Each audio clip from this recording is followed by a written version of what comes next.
मारी खबर। राम राम, आप देख रहे हो मारी बोली मारी खबर। मैं आपका साथ सतीश नैन मोर और आगे इस बुलेटिन में आपने दिखावांगे हरियाणा की सारी छोटी बड़ी खबर ठेठ हरियाणवी अंदाज में, आपकी हरियाणवी बोली में। हरियाणा में दिखने लग गया पीएम मोदी की अपील का असर। तेल के बाद देखकर हरियाणा सरकार ने बड़ा फैसला लिया है। सीएम सैनी ने मंत्री और अफसरा तई निर्देश दिए हैं। वीडियो कॉन्फ्रेंसिंग तई सरकारी मीटिंग होया करेंगी। सरकारी गाड़ियां पर ब्रेक लग गया है और इनने कम बरतन के आदेश दिए गए हैं। फालतू खर्चे रोकने पर हरियाणा सरकार का पूरा जोर है। सरकारी खर्चा न झटपट आधा करने की तैयारी करी जा रही सरकार की तरफ से। हर साल करीब 5.5 करोड़ का तेल फूकते से 75 सरकारी गाड़ी और 3 जहाजा पे ये सारा खर्चा हुआ है, जो कि घना मोटा खर्चा से।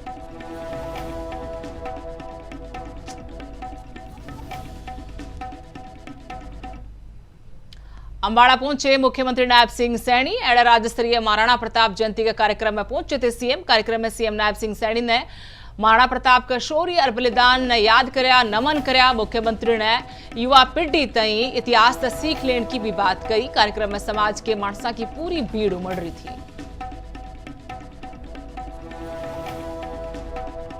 महाराणा प्रताप ऐसे महानायक जिनकी जयंती के ऊपर हम सब यहां इकट्ठे हुए हैं। आप सब महानुभाव को मैं दोनों हाथ जोड़ करके राम राम करता हूं, आप सबको प्रणाम करता हूं और आप सबका दिल से आभार भी व्यक्त करता हूं। साथियों, ये आज का दिन ये कोई साधारण दिन नहीं है। साथियों, आज ऐसे महानुभाव, ऐसे महामानव को हम एकत्र करने, नमन करने के लिए साथियों यहां एकत्र हुए हैं, जिसका नाम लेते ही साथियों रोम रोम में देशभक्ति की लहर दौड़ने लगती है। ऐसे महामानव महाराणा प्रताप की जयंती के अवसर पर साथियों हम एकत्र हुए हैं। हरियाणा की राजनीति में बयानबाजी करके पारा गणा ऊपर जाने लग रहा है। कदे एक दूसरे पर विकास ने लेकर सवाल उठाए जा रहे हैं, तो कदे नेता एक दूसरे के राजनीतिक भविष्य पर चुटकी ले रहे हैं। अब केंद्रीय मंत्री और पूर्व मुख्यमंत्री मनोहर लाल खट्टर ने नेता प्रतिपक्ष भूपेंद्र सिंह हुड्डा पर जुबानी वार किया है। इससे सियासी माहौल गरमा गया है। मनोहर लाल खट्टर ने हुड्डा तई राजनीति से संन्यास लेने की सलाह दी थी, तो हुड्डा ने भी पलटवार करते हुए खट्टर सरकार का टेम पर सवाल उठाए दिए। इसके बाद बयान, पलटवार और तंज का यह सिलसिला ईसा चाल्या के थमन का नाम नहीं लिया। इसे पर यह खास रिपोर्ट देखो।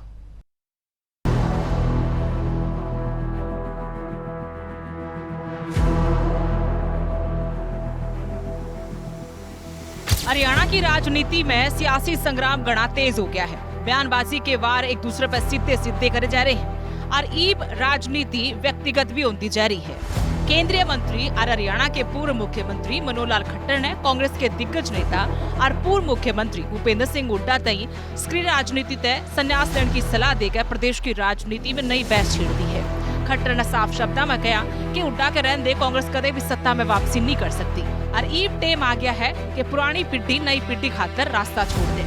राजनीतिक संदेश तो यही कि हुड्डा साहब को अब रिटायरमेंट ले लेना चाहिए। हुड्डा साहब का नाम जब तक वहाँ रहेगा वहाँ उनको कुछ नहीं मिलने वाला है, ना उन स्थानीय निकायों में मिलेगा, ना प्रदेश में कुछ मिलेगा। इसलिए वो पुरानी अगर पीढ़ी है वो कांग्रेस की, वो रिटायर होती जाएगी। नए आदमी कुछ आएंगे, कुछ भला कर पाएंगे तो भला है। हम तो चाहते हैं कि कुछ ना कुछ विपक्ष भी अपना जिंदा तो रहना ही चाहिए। ये हमारी लोकतांत्रिक एक ताकत होती है कि पक्ष विपक्ष में एक संतुलन भी बना रहे। कोई हमको भी बताता रहे कि हाँ अच्छा काम करने के लिए ये रास्ते हैं, कोई कमी हमें आते तो इंगित करने वाला कोई तो चाहिए। लोकतंत्र में कुछ ना कुछ वक्त चाहिए, वक्त लगातार समाप्त होता जाए अच्छी बात नहीं है। इस बयान का पाछे सियासत और गणी गरमाएगी है, जब भूपेंद्र सिंह हुड्डा ने भी इस बात का तीखे शब्दों में पलटवार करते हुए जवाब दिया है और कहा कि संन्यास की सलाह उनने नहीं बल्कि खुद मनोहर लाल खट्टर ने लेनी चाहिए।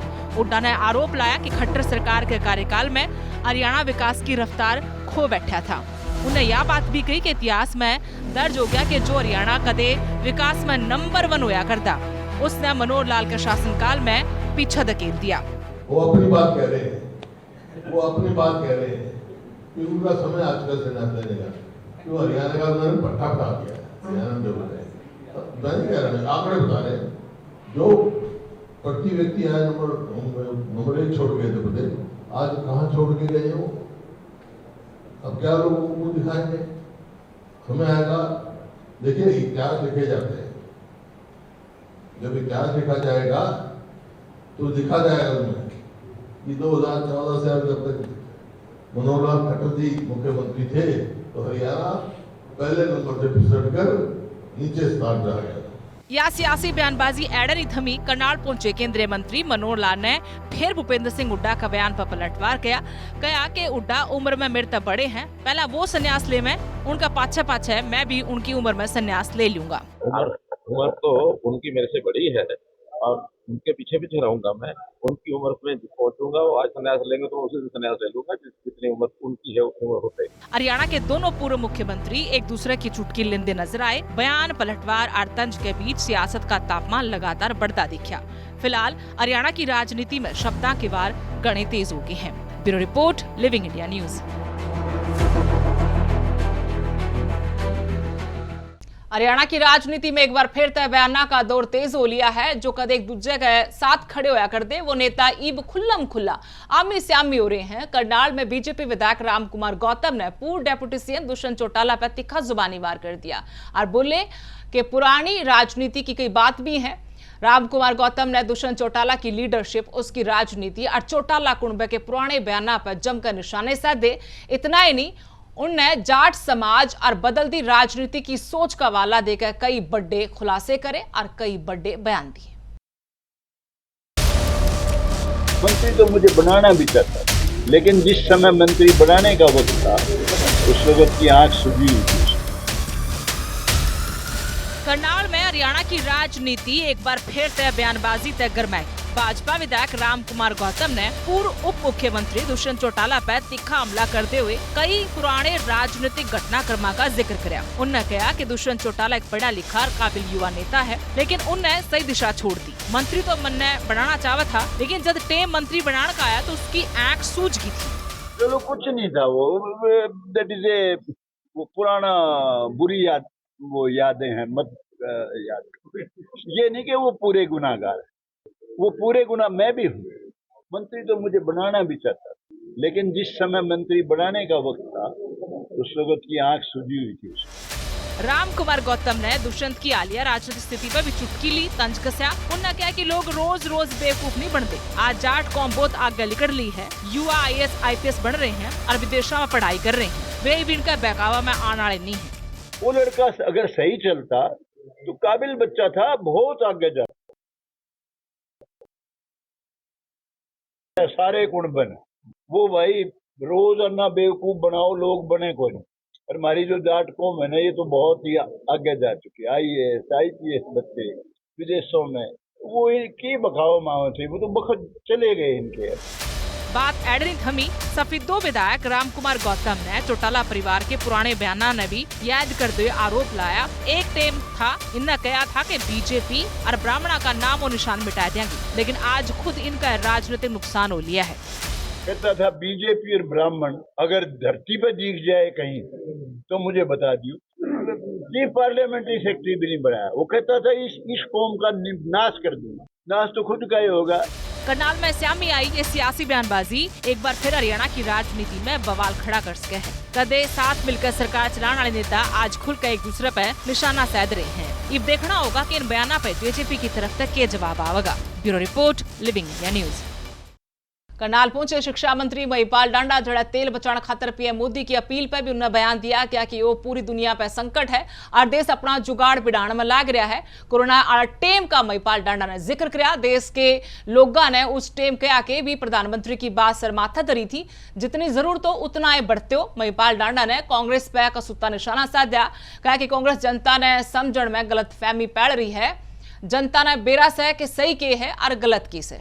देखिए, ये एक वैश्विक समस्या है। तो जब भी कभी वैश्विक समस्या आती है तो हर देश अपनी प्लान बनाता है, अपनी योजना बनाता है कि हम लोग इस तरह के संकटों से कैसे पार जाए। माननीय प्रधानमंत्री जी ने जब कोरोना काल आया था उस वक्त भी देश के लोगों से अपील की थी देश के लोगों ने उस अपील को माना। नतीजा ये निकला कि दुनिया भर में जो विकसित अपने आप को देश कहते हैं उनको बड़ी हानि उठानी पड़ी और उसमें भी हमारा बड़ा बचाव रहा था।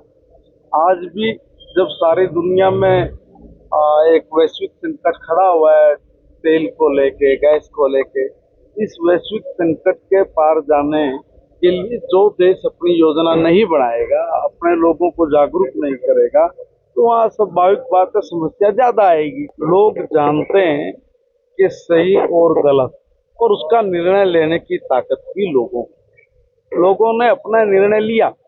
जब लोगों ने अपना निर्णय लिया, मुझे समझ नहीं आती कि कांग्रेस उस निर्णय को क्यों नहीं मान रही है, क्यों गालियां दे रही है। वो हमें गालियां नहीं दे रहे हैं, वो हमारे अंदर गलतियां नहीं निकाल रहे। वो ईवीएम हो गया, ये छेड़खानी हो गई, ये फला हो गया, ये हम पे नहीं, अप्रत्यक्ष रूप से जनता पर कटाक्ष कर रहे हैं और जनता इस चीज को समझती है।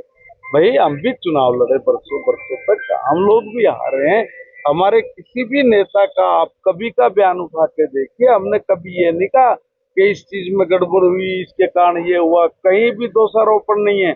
हमारा छोटे से छोटा और बड़े से बड़े नेता ने जब भी जो निर्णय जनता ने दिया उस निर्णय को स्वीकार किया, माथे लगाया और फिर हम लोग काम पे लगे। अगर मैं ये पूछना चाहूँ कि आप लोगों ने किसी भी चुनाव को कितनी गंभीरता से लिया है? मैं तो आसाम में चुनाव में था, कहीं कुछ नजर नहीं आता था, कहीं भी कुछ नजर नहीं आता था। हम लोग जमीन पे रहे, हमने 103 सीटों पे चुनाव लड़ा, 103 में से 2 सीट हम लोग जीत गए। कैबिनेट मंत्री विपुल गोयल का भी बड़ा बयान सामने आया है। पीएम मोदी की अपील पे मंत्री विपुल गोयल बोले कि देश में कोई संकट नहीं है, देश का भला खातर पीएम मोदी ने लोगों से अपील करी है। पीएम मोदी ने खुद का काफिला भी छोटा कर दिया है, वो बस एक गाड़ी लेकर चालस है। यह देश के हित में एक बड़ी बात से।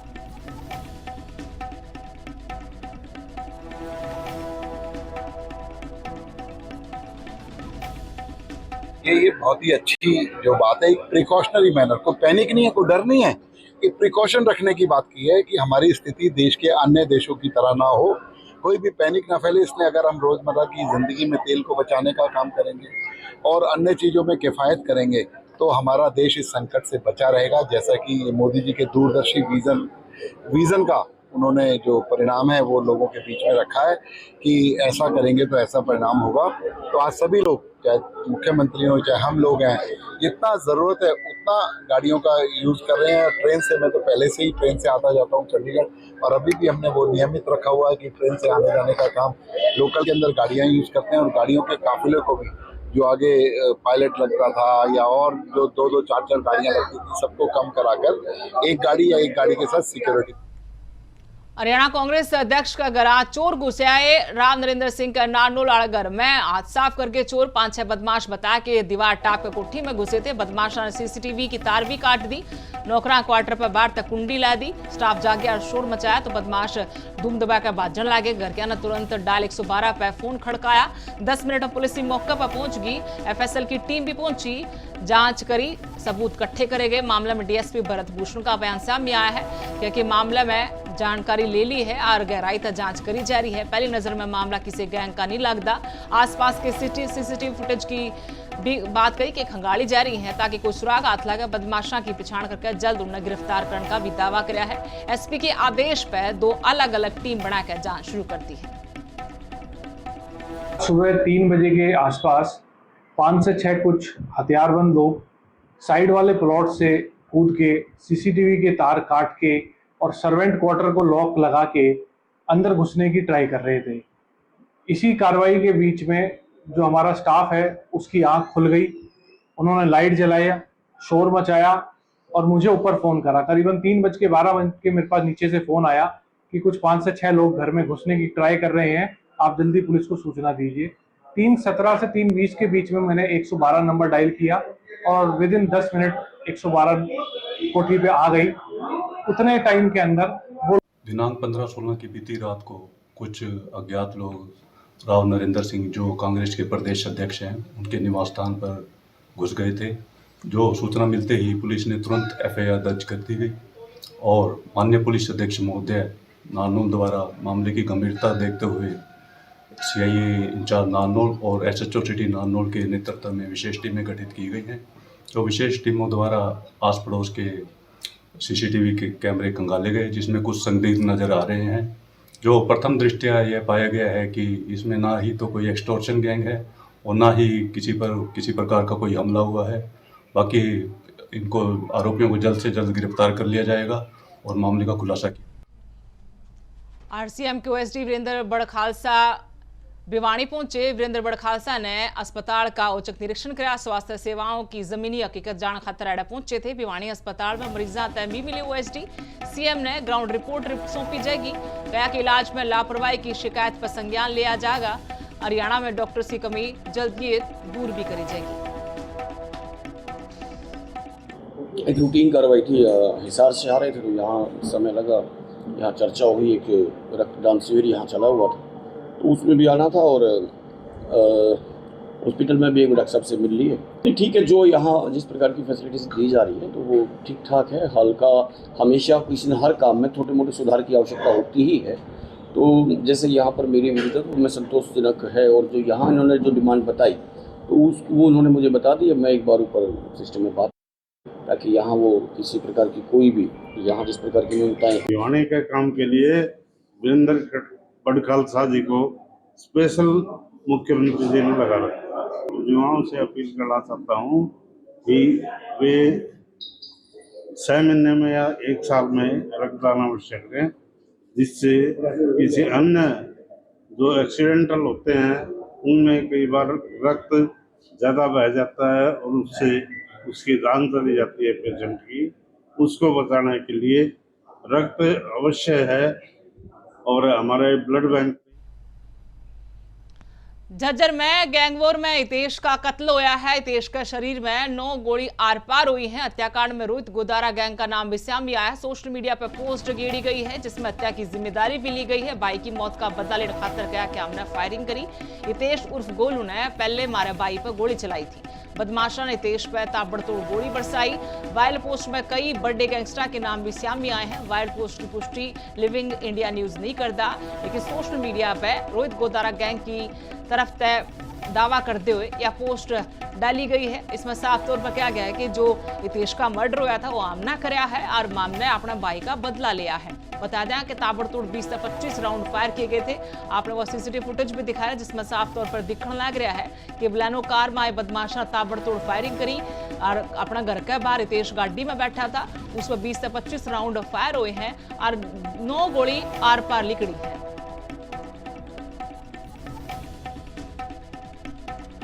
बड़ी खबर आपने बता रहे हैं, झज्जर में जो हितेश का मर्डर हुआ था उस मामले में बड़ा खुलासा हुआ है। गैंगवॉर में यह हत्या करी गई थी और जानकारी खातर झज्जर हमारे सहयोगी सुमित जुड़ गए फोन लाइन तक। सुमित, इसमें एक सोशल मीडिया पोस्ट आई है, रोहित गोदारा गैंग की तरफ से दावा करा जा रहा है कि हितेश की हत्या उन्होंने करी है। के पूरा मामला अभी तक पुलिस बता पाई है?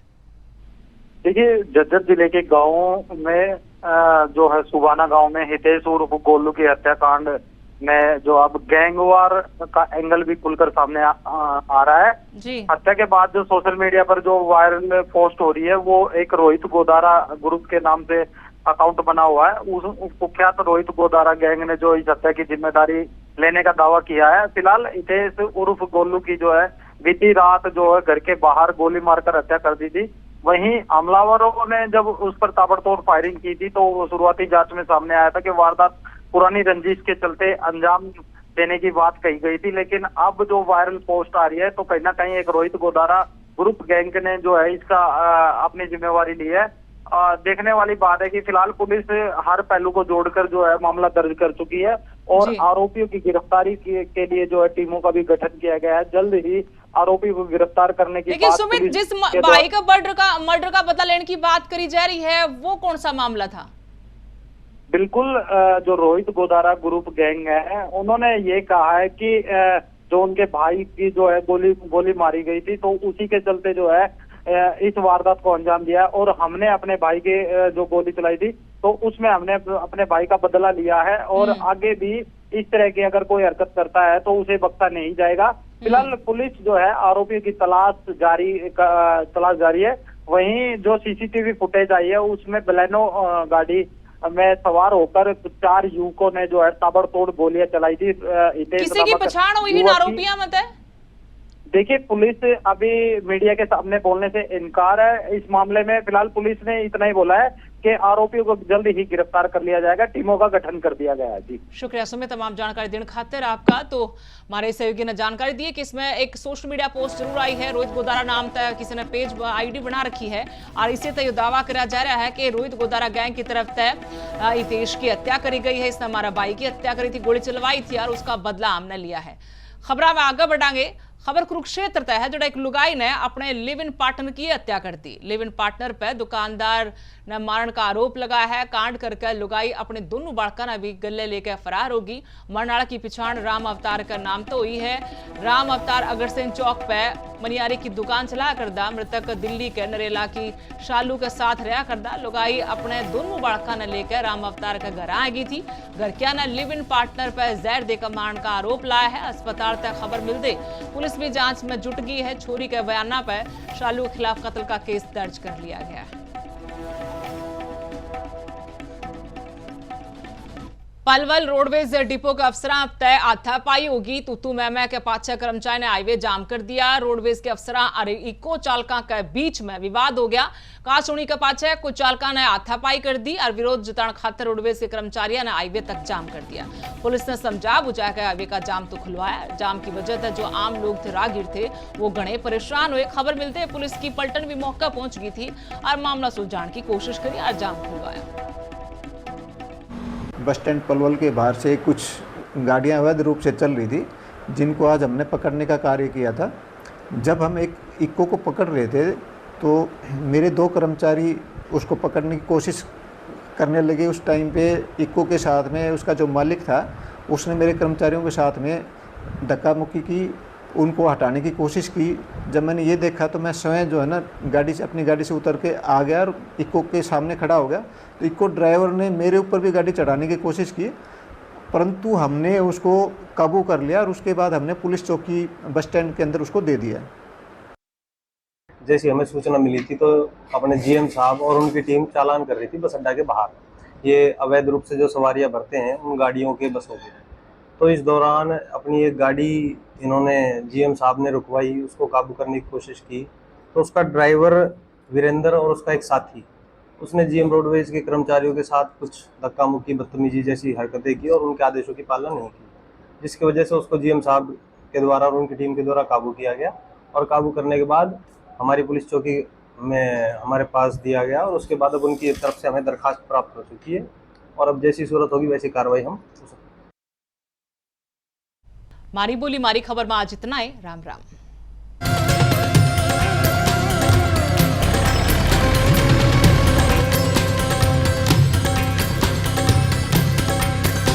मारी बोली मारी खबर।